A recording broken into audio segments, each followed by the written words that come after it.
Sir, there's a line. Please wait your turn. Or what? You think you can boss me around? Everyone wait. Same rules for all. You think I'm gonna let someone like you tell me what to do? That comment crosses the line. Step away now or I'm calling the police. I'm the one who should be calling the police. The restaurant's door camera was recording everything. A black security guard in a crisp uniform standing his ground. A white man in an expensive suit whose racism would escalate from coded language to explicit slurs in less than a minute. And what was about to unfold over the next 18 minutes would destroy one man's life so completely that it would become a viral sensation watched by over 12 million people in the first 48 hours. What this racist customer didn't know was that he was about to call a decorated army veteran a monkey. A man who had served 3 tours in Iraq and saved lives under enemy fire. A man who was working security part-time while finishing his master's degree in social work. A man who had a body camera on his vest recording every single word. In less than half an hour, this encounter would end with the customer's arrest, his immediate firing from a Fortune 500 company, and a nationwide conversation about racism in America. The security guard's composure under pressure would make him a hero, and the racist meltdown will make him infamous. Before we get into this absolutely insane story, drop a comment and tell me where you're watching from. And hit that subscribe button right now because what happens next is going to shock you. Trust me, you don't want to miss a single second of this. Damon Johnson was 34 years old and had seen more in his life than most people could imagine. He grew up in West Baltimore in a neighborhood where gunshots were background noise, and making it to 18 without getting killed or arrested was an accomplishment. His father had been murdered when Damon was 9. His mother worked 3 jobs to keep him and his 2 sisters fed. But Damon had a plan. He joined the Army right out of high school, infantry. He served 8 years active duty with tours in Iraq during some of the heaviest fighting. He had pulled wounded soldiers from burning vehicles. He had held dying men while waiting for medevac helicopters. He had earned a Bronze Star for valor and a Purple Heart after taking shrapnel from an IED. When Damon left the Army at 26, he used his GI Bill to go to college. He got his bachelor's degree in psychology from Morgan State University. Then he enrolled in a master's program in social work at the University of Maryland. His goal was to become a therapist specializing in trauma and PTSD, particularly for veterans and people from communities like the one he grew up in. But graduate school was expensive, even with the GI Bill. Damon worked security part-time to cover his living expenses. He had been working at the Meridian, an upscale restaurant in downtown Baltimore, for 8 months. It was good money, flexible hours, and usually pretty easy work. Most of the time, he just checked IDs, managed the wait list, and made sure drunk customers got into their Ubers safely. Damon was good at his job. He was 6'3", 220 pounds of solid muscle, but he had a gentle demeanor that put people at ease. He smiled easily. He was patient with difficult customers. He treated everyone with respect, from the busboys to the CEOs who came in for business dinners. The Meridian was one of those restaurants where entrees started at $45 and a bottle of wine could run $300. It attracted a certain crowd: professionals, executives, wealthy families. The dress code was business casual at minimum. Reservations were required on weekends. On this particular Friday evening in October, the restaurant was packed. Every table was booked. There was a wait list of 47 people hoping for cancellations. Damon stood at the door, managing the flow of customers, checking reservations, seating people as tables became available. It was 8:15 p.m. when the man arrived. White, mid-40s, wearing a charcoal gray suit that probably cost $2,000. Rolex watch, Italian leather shoes. The kind of guy who was used to getting whatever he wanted. The man walked right past the line of people waiting, heading straight for the door. Damon stepped in front of him politely. "Security, sir, there's a line. Please wait your turn." The man looked at Damon like he had just spoken a foreign language. "Or what? You think you can boss me around?" Damon kept his voice calm and professional. "Everyone waits. Same rules for all." That's when the man's face twisted into something ugly. Something that revealed exactly who he really was beneath the expensive suit and polished shoes. "You think I'm gonna let someone like you tell me what to do?" The implication was clear. Someone like you. Not someone in uniform, not someone doing their job. Someone like Damon. Someone black. Damon felt the familiar surge of anger, the same feeling he'd had in combat when someone shot at his friends. But he had learned control. He had learned to channel that anger into focused action. His hand moved to the radio on his belt. "That comment crosses the line. Step away now, or I'm calling the police." The man laughed, a cruel, dismissive sound. Call whoever you want. You're just a glorified doorman. You think I'm scared of you? Then the man stepped even closer, his breath hot on Damon's face, and said the word that would destroy his life. Listen to me, monkey. You don't tell me what to do. The word hung in the air like a bomb. People in line gasped. A woman covered her mouth in shock. Two men exchanged glances, clearly uncomfortable but not sure what to do. The word hung in the air like a bomb. People in line gasped. A woman covered her mouth in shock. Two men exchanged glances, clearly uncomfortable but not sure what to do. Damon's jaw tightened, but his voice stayed steady. Sir, you need to leave the property immediately. You've used racial slurs against an employee. The police are on the way. Damon pressed the button on his radio. Vincent, I need you at the front door. I also need you to call Baltimore PD. We have a situation. The man stepped closer, invading Damon's space. His breath smelled like expensive whiskey. His eyes were slightly unfocused. He had been drinking before he arrived. You're going to regret this, the man said, his voice low and threatening. Do you know who I am? I can end you with one phone call. Damon didn't move, didn't step back, didn't show fear. Sir, you need to leave the property immediately. You're trespassing and you've used racial slurs against an employee. The police are on the way. I'm not going anywhere until I get a table. I have money, lots of it, more than you'll ever see in your pathetic life. The restaurant manager, Vincent Torres, came rushing to the door. Vincent was a second-generation Filipino-American who had worked at the Meridian for 12 years. He had seen a lot of difficult customers, but never anything quite like this. What's going on? Vincent asked, looking between Damon and the man. Damon kept his eyes on the customer. This gentleman tried to bypass the wait line. When I asked him to wait his turn, he made a comment about someone like me not being able to tell him what to do.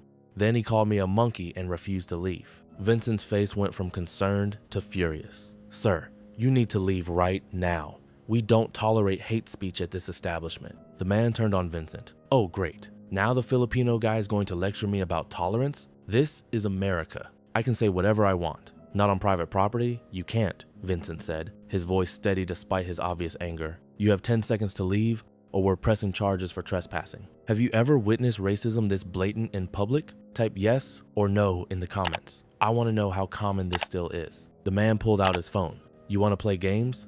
Fine. Let me call my lawyer. He tapped at his screen, then put the phone to his ear. Hey, Brad. Yeah, it's Richard. I need you to sue a restaurant for me. They're discriminating against me because I'm white. Damon and Vincent exchanged a look. This guy was actually trying to claim he was the victim. The people in line were watching everything now. Several had their phones out, recording. A woman in her 30s with her phone held high said loud enough for everyone to hear, I'm getting all of this. This man said, someone like you to a black security guard, then called him a monkey. Everyone here is a witness. Richard, that was the racist man's name apparently, spun around. Put that phone down. You're violating my privacy. You're in public, the woman shot back. I can record whatever I want. A young black couple in line, mid-20s, dressed up for date night, looked physically uncomfortable. The man had his arm around the woman protectively. They had probably experienced this kind of racism before, probably knew what it felt like to be in Damon's position. An older white man in line, probably in his 60s, spoke up. Son, you should be ashamed of yourself. That language is unacceptable. Apologize to this young man and leave. Richard's face went even redder. Don't tell me what to do, old man. Mind your own business. Two police officers arrived, responding to the call. One was a black woman in her 40s, Officer Denise Wright. The other was a white man in his 30s, Officer Kevin Palmer. Both had body cameras activated and visible. Officer Wright approached first. We got a call about a disturbance. Who wants to explain what's happening? Damon stepped forward. Ma'am, I'm Damon Johnson, head of security for the Meridian. This gentleman tried to bypass the wait line. When I asked him to wait his turn, he became hostile and said, and I quote, "You think I'm going to let someone like you tell me what to do?" When I told him that comment crossed the line, he escalated further and called me a monkey. He then refused to leave the property when asked by both myself and the restaurant manager. We want to press charges for trespassing and harassment. Officer Wright turned to Richard. Sir, is this accurate? Richard's demeanor changed completely when faced with the police. He suddenly tried to play the reasonable businessman. Officer, there's been a misunderstanding. I simply asked to be seated, and this security guard became aggressive with me. I may have said some things in the heat of the moment, but he provoked me. What did you say in the heat of the moment?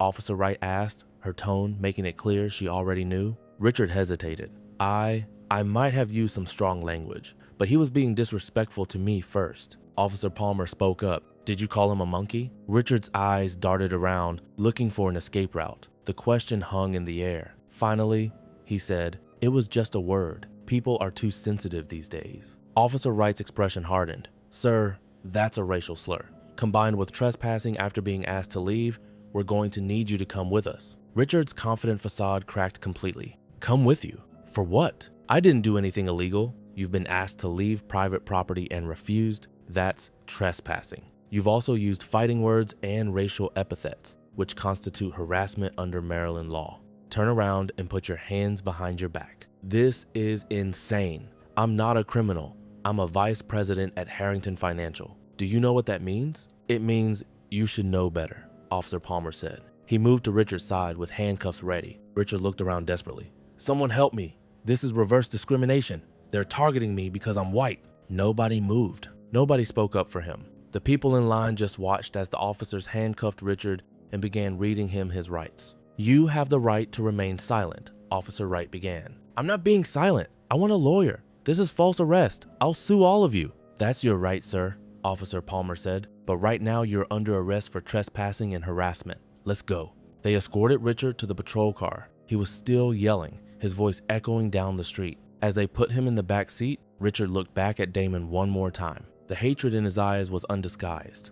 "This isn't over," Richard shouted before the car door closed. Officer Wright came back to where Damon and Vincent stood. "I need statements from both of you, and if anyone in line witnessed what happened, we need their information too." 8 people volunteered to give statements, including the woman who had recorded the whole thing on her phone. She offered to send the video to the police. Officer Wright took her information and thanked her. After the police left with Richard in custody, Vincent turned to Damon. "Are you okay?" Damon nodded, but his hands were shaking slightly now that the adrenaline was wearing off. "Yeah, I'm good. Just another day in America, right?" Vincent put a hand on Damon's shoulder. "Take the rest of the night off. Paid. Go home, decompress. We'll handle things here. I'm okay to work." "Damon, I'm not asking. You just handled that perfectly, but I know it takes a toll. Go home. We'll talk tomorrow." Damon agreed. He went to the back office, changed out of his uniform, and headed home. He lived in a small apartment in Fells Point, a 20-minute bus ride from the restaurant. The whole way home, he kept replaying the encounter in his head, the word monkey echoing in his mind. It wasn't the first time someone had called him that. Growing up in Baltimore, serving in the army, working security, he had heard every racial slur imaginable, but it never stopped hurting, never stopped making him feel less than human. When Damon got home, he heated up leftover pasta and sat down at his small kitchen table. He pulled out his phone and saw he had 17 text messages. Word had already spread. Friends asking if he was okay. Colleagues from the restaurant checking on him. His sister asking what happened. He responded to a few, telling them he was fine, but mostly he just wanted to be alone. He turned on the TV for background noise and tried to do some reading for his social work class, but he couldn't focus. His mind kept going back to the restaurant. What Damon didn't know was that the woman who recorded the encounter had already posted the video online. She had uploaded it to Twitter with the caption, "Racist customer says someone like you to black security guard, then calls him a monkey at Baltimore restaurant. This man needs to be identified and held accountable." The video started spreading immediately. Within 2 hours, it had been retweeted 5,000 times. Within 4 hours, it was trending locally in Baltimore. By the next morning, it had gone viral nationally. The video showed everything: Richard's entitled approach, Damon's professional demeanor, the coded racism of someone like you, the escalation to the explicit slur, Richard's refusal to leave, the arrest. Everything was captured in crisp, clear video with good audio. People were outraged. Comments flooded in, thousands of people sharing their own stories of racism, calls to identify Richard and his employer, demands for justice. By Saturday morning, internet sleuths had identified Richard. His name was Richard Kellerman. He was 46 years old. He was indeed a vice president at Harrington Financial, a major investment firm based in Baltimore. His LinkedIn profile was public, his Facebook page was public, his whole life was suddenly very public. The video reached Harrington Financial's corporate communications team by 9 a.m. Saturday. By 10 a.m., the CEO had been briefed. By 11 a.m., an emergency board meeting was called. Richard Kellerman had been with Harrington Financial for 14 years. He managed a team of 42 people. He oversaw accounts worth over $300 million. He had been considered a rising star in the company, someone who might eventually make executive leadership. But the video was undeniable. The slur was clear, the behavior was inexcusable, and the public backlash was growing by the hour. Harrington Financial's social media accounts were being flooded with angry messages demanding Richard be fired. News outlets were calling for comment. At 2 p.m. on Saturday, Harrington Financial released a statement. We have become aware of a video showing one of our employees, Richard Kellerman, engaging in racist and abusive behavior toward a restaurant employee.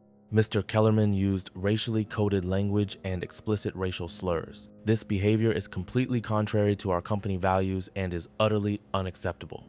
Effective immediately, Mr. Kellerman has been terminated from his position as vice president. We apologize to the security guard involved and to anyone who witnessed this disturbing incident. We are committed to diversity, equity, and inclusion and will not tolerate racism in any form. The statement was shared across all of Harrington Financial's platforms. Major news outlets picked it up. Within hours, it was part of the story. Racist executive fired after viral video shows him calling security guard a racial slur. Richard's wife saw the video at the same time everyone else did. She was at home with their 2 children when her phone started blowing up with messages from friends and family. She watched the video in horror. Then she watched her husband's career implode in real time on social media. By Saturday evening, Richard had been released from police custody on bond. He was charged with second-degree harassment and trespassing. He walked out of the precinct to find reporters waiting, camera flashes, microphones thrust toward him, questions shouted from all directions. Mr. Kellerman,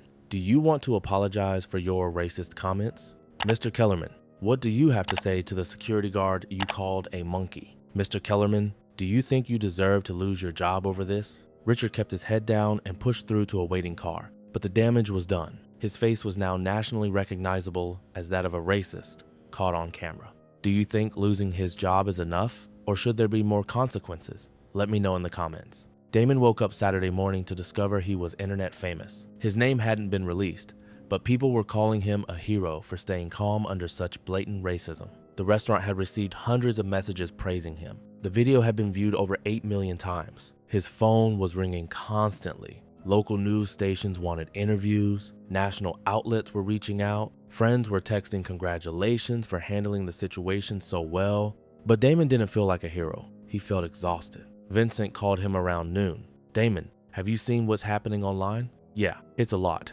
Listen, the owner wants to meet with you. He wants to make sure you're okay and to discuss how the restaurant can support you. Can you come in this afternoon? Damon agreed. He showed up at the Meridian at 3 p.m. wearing jeans and a Howard University hoodie. The owner, Stephen Walsh, was waiting in his office. Stephen was in his 60s, a white man who had opened the Meridian 30 years ago and built it into one of Baltimore's most successful restaurants. Damon, Stephen said, standing to shake his hand. First of all, are you okay? I'm fine, sir, just tired. I watched the video. What that man said to you was absolutely disgusting. I want you to know that we support you completely. We're also increasing security protocols to make sure our staff never has to deal with that kind of abuse again. I appreciate that. Stephen leaned forward. We've also received a lot of attention from this incident. Good attention, people supporting you, supporting us for standing behind you, but I want to make sure we're handling this the way you want. Do you want to do interviews? Do you want privacy? Whatever you need, we'll make it happen. Damon thought about it. Honestly, I just want to get back to normal. I don't want to be the face of racism in America. I just want to do my job and finish my degree. I understand. We'll put out a statement asking media to respect your privacy. But Damon, I also want you to know, if you want to use this platform to speak out, we'll support that too. Sometimes these moments can create change. Maybe I need to think about it. Take all the time you need. Damon left the meeting feeling slightly better. At least his job was secure. At least his employer had his back. But the story wasn't going away. By Sunday, it had become national news. CNN ran a segment on it. MSNBC interviewed civil rights activists about the incident. Fox News had commentators debating whether Richard's firing was justified or an example of cancel culture. The debate was predictable. Progressive voices said this was exactly the kind of accountability that was needed. Conservative voices said people make mistakes, and Richard shouldn't lose his career over one bad moment. And the internet continued to rage on both sides. Damon tried to stay off social media, but it was impossible to completely avoid. His classmates were talking about it. His professors mentioned it. Even his therapist, he had been seeing one since leaving the army, brought it up during their session. "How are you processing all of this?" his therapist asked. Damon sat in the comfortable chair in Dr. Lewis's office, trying to find the words. "I keep thinking about all the times this has happened to me and nothing came of it. All the time someone said something racist and got away with it. And now suddenly, because someone caught it on video, there's consequences. It makes me wonder how many other times people like Richard have done this and faced nothing. That's a valid feeling. Does it feel like justice to you?" Damon considered the question. "Honestly, it feels hollow. He lost his job.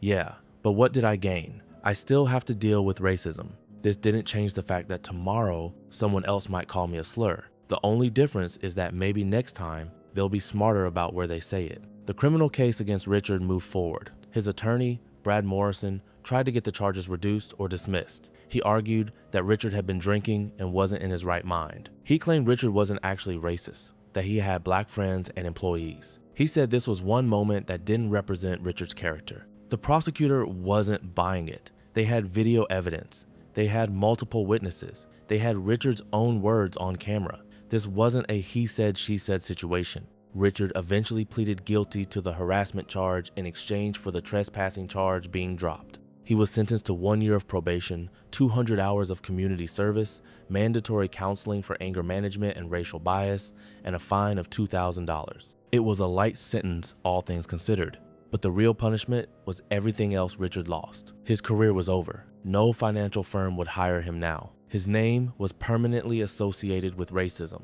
A Google search of Richard Kellerman brought up pages of articles about the incident. His marriage fell apart. His wife filed for divorce 3 months after the incident, citing the embarrassment and stress. She got custody of their 2 children. Richard got supervised visitation. His friends abandoned him. People he had known for years stopped returning his calls. His country club revoked his membership. His social circle evaporated. He lost his house. Without his VP salary and with mounting legal bills, he couldn't afford the mortgage. He had to sell and move into a small apartment. Richard tried to rebuild. He took a job in insurance sales, making a fraction of his former salary. He completed his community service, working at a food bank where the coordinator made sure he understood why he was there. He attended his counseling sessions, though his therapist's notes indicated he remained defensive and struggled to accept responsibility. In interviews later, Richard's attorney would claim his client had learned from the experience and deserved forgiveness, but Richard never publicly apologized to Damon, never reached out to make amends, never demonstrated genuine remorse. Damon, meanwhile, made a decision. He agreed to do one interview with a local Baltimore news station on the condition that they focus not just on the incident, but on the broader context of racism and working-class black experiences. The interview aired 3 weeks after the incident. Damon sat across from the reporter, Angela Martinez, and spoke thoughtfully about what had happened. When he called you that word, Angela asked, "What went through your mind?" Damon took a moment before answering. "Honestly, sadness. Not just anger, though I was angry, but sadness that in 2024, this is still where we are." First, he used that coded language, "someone like you," as if my race disqualified me from doing my job. Then, when I called him out, he dropped the mask completely and called me a monkey. "I've served my country, I've saved lives, I'm working on a master's degree to help people with trauma, and to that man, I was just a monkey. My humanity, my service, my education, none of it mattered. He saw my skin color and decided I was less than human." How did you stay so calm? Military training helps, but also, I've learned that responding with violence or anger just gives people like him ammunition. He wanted me to react so he could play the victim. I wasn't going to give him that. Plus, I knew the camera was recording. I knew if I stayed professional, the truth would speak for itself. What do you want people to learn from this? Damon looked directly into the camera. "I want people to understand that racism isn't just the KKK or neo-Nazis. It's everyday people in expensive suits who feel entitled to treat others as less than human. It's subtle sometimes, but it's also blatant, like what happened to me. And it won't stop until we hold people accountable, not just legally, but socially and professionally." Richard Kellerman lost his job because the company decided racism was bad for business. That's good, but we need that to be the standard, not the exception. The interview was powerful. It was shared widely. Damon received hundreds of messages of support. Several veterans organizations reached out, offering him speaking opportunities. A publisher contacted him about writing a book about his experiences, but Damon stayed focused on his goals. He finished his master's degree in social work on schedule, graduating with honors. He stopped working security and took a position as a therapist at a VA clinic, working with veterans dealing with PTSD and trauma. He also started a nonprofit called Standing Ground, dedicated to supporting workers who face discrimination and harassment on the job. The organization provided legal resources, counseling services, and advocacy. It was funded partly by donations that poured in after Damon's story went viral. The Meridian restaurant saw a significant increase in business after the incident. People wanted to support an establishment that had stood by its employee. The owners created a scholarship fund in Damon's name for employees pursuing higher education. Stephen Walsh also implemented new training for all staff on handling discrimination and harassment. Security personnel were given body cameras. Clear protocols were established for when to involve police. The restaurant became a model for how businesses should respond to racism. 2 years after the incident, Damon was invited to speak at a conference on workplace discrimination. He shared his story, but also talked about the broader issues: the economic precarity that forced him to work security while in graduate school, the lack of support systems for workers facing harassment, the way racism intersects with class and power. His speech was well received. Afterward, a young black woman approached him. She was a college student working retail to pay for school. She told him she had been called a slur by a customer last month and her manager had done nothing. She said watching Damon's video had given her the courage to file a formal complaint with corporate. The customer was banned from the store and the manager was retrained. "Thank you for showing us how to stand up for ourselves," she said. Damon hugged her. "You were already strong enough. You just needed to see that you weren't alone." That's what the incident had become for Damon. Not just a moment of personal trauma, but a catalyst for helping others. He had turned his pain into purpose. The impact of that 18-minute encounter rippled out in ways Damon never anticipated. Within 6 months of the video going viral, 3 other major restaurants in Baltimore had implemented similar protocols to the Meridians. Body cameras for security staff became standard practice. Training on handling discrimination was mandated. Damon also became an unexpected voice in the conversation about veteran employment. He spoke about how many veterans struggle to find meaningful work after service, how they often ended up in security or other positions that didn't utilize their skills. He advocated for programs that help veterans transition into careers in counseling and social work. His advocacy caught the attention of several veterans organizations. Within a year, Damon was appointed to the board of directors for Maryland Veterans for Progress, a nonprofit focused on veteran employment and mental health services. Meanwhile, the legal aftermath of Richard's case continued. Damon's attorney, provided pro bono by a civil rights law firm, explained that he could sue Richard for intentional infliction of emotional distress and threatening behavior. Damon thought long and hard about whether to file a civil suit. He didn't need the money, but his attorney made a compelling argument. Richard needs to understand that his actions have real consequences beyond just criminal charges. Damon agreed, but with conditions. If we win, I want the money to go toward the Standing Ground nonprofit. I don't want this to be about me getting rich. I want it to help other workers who face discrimination. The civil suit was filed 4 months after the criminal case concluded. The case went to discovery, and Damon's legal team subpoenaed records from Harrington Financial, looking for evidence that Richard had a history of racist behavior at work. What they found was enlightening. Richard had been the subject of 3 internal complaints over his 14 years with the company. One was from a black analyst who reported that Richard had made comments about affirmative action. Another was from an Asian American associate who said Richard had made jokes about her accent. A third was from a Latino intern who reported that Richard had questioned whether he was in the country legally. All 3 complaints had been investigated internally and deemed unsubstantiated. Richard had been spoken to by HR, but no formal discipline had been issued. The pattern was clear. Richard had a history of racist behavior, and the company had failed to address it. Damon's attorney moved to add Harrington Financial as a co-defendant. The firm immediately sought to settle, not wanting the internal complaints to become public in a trial. The settlement discussions took 3 months. They eventually settled at $550,000, but the settlement included more than just money. Harrington Financial agreed to implement comprehensive anti-discrimination training, create an independent reporting mechanism for complaints, and establish a diversity task force with real authority. The settlement was finalized 18 months after the incident. True to his word, Damon donated the entire amount to Standing Ground. The nonprofit used the funds to hire 3 full-time staff members and launch a hotline for workers experiencing discrimination. Standing Ground began taking cases. They helped a black teacher who had been passed over for promotion. They supported a Latino waitress who had been sexually harassed by her manager. They assisted an Asian American grocery store clerk who had been blamed for theft he didn't commit. By the 3rd year after the incident, Standing Ground had helped over 200 workers file complaints or lawsuits related to workplace discrimination. They had a success rate of 73%. More importantly, they had empowered workers to stand up for themselves. Damon also continued his clinical work at the VA. He specialized in working with veterans who had experienced trauma. One of his patients was a black female veteran named Sergeant Maya Williams. She had served in Afghanistan and worked as a security guard. She told him about an incident where a customer had called her a slur and her supervisor had told her to let it go. "I saw your video," Maya told Damon during a session. "It made me realize I didn't have to just take it. I filed a complaint with corporate, and they actually investigated. The supervisor got written up, and the customer was banned." Damon felt a surge of pride. That's exactly what should happen. You served your country. You deserve respect. Maya smiled. "I tell people about you all the time. You're like a hero to a lot of us." Damon shook his head. "I'm not a hero. I just refuse to accept being treated like I was less than human."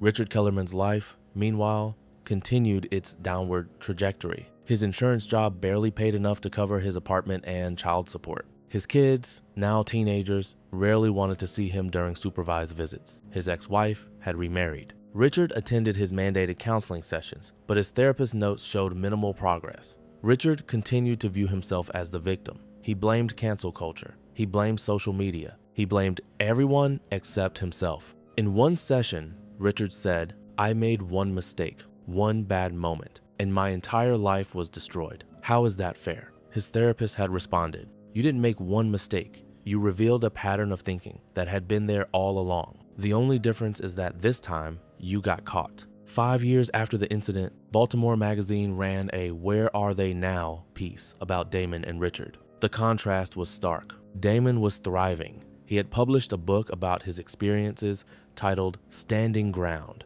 a veteran's journey through trauma and triumph. He was a sought-after speaker. His nonprofit had expanded to 3 other cities. His clinical practice was respected and successful. Richard was barely surviving, still in insurance sales, still living in a small apartment, still seeing his kids reluctantly, still unable to find meaningful employment in his former field. His name was still the first result when you Googled restaurant racism video. The article asked both men if they had any regrets. Damon said he regretted that the incident had to happen at all, but he was proud of what he had built from it.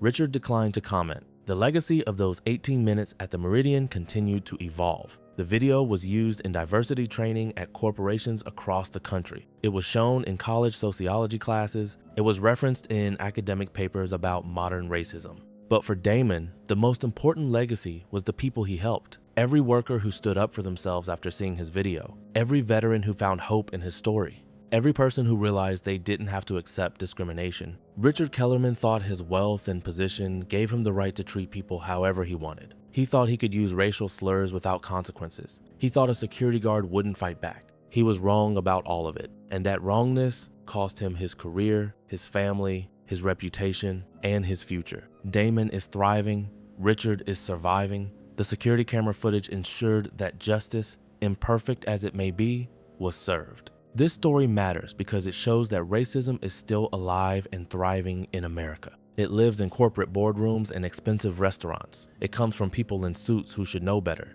It targets people who are just trying to do their jobs and live their lives. But the story also shows that documentation matters, that witnesses matter, that standing up matters, and that sometimes when everything aligns, when the evidence is clear and the public is watching, consequences actually happen. One man, one restaurant door, 18 minutes, and 2 lives forever changed by 14 seconds of racist hatred caught on camera. Thanks for watching this story all the way to the end. If this opened your eyes or made you think about racism differently, please hit that subscribe button. I share stories like this that need to be heard. Drop a comment and tell me, have you ever witnessed racism in public? What did you do? Let's talk about it. See you in the next one.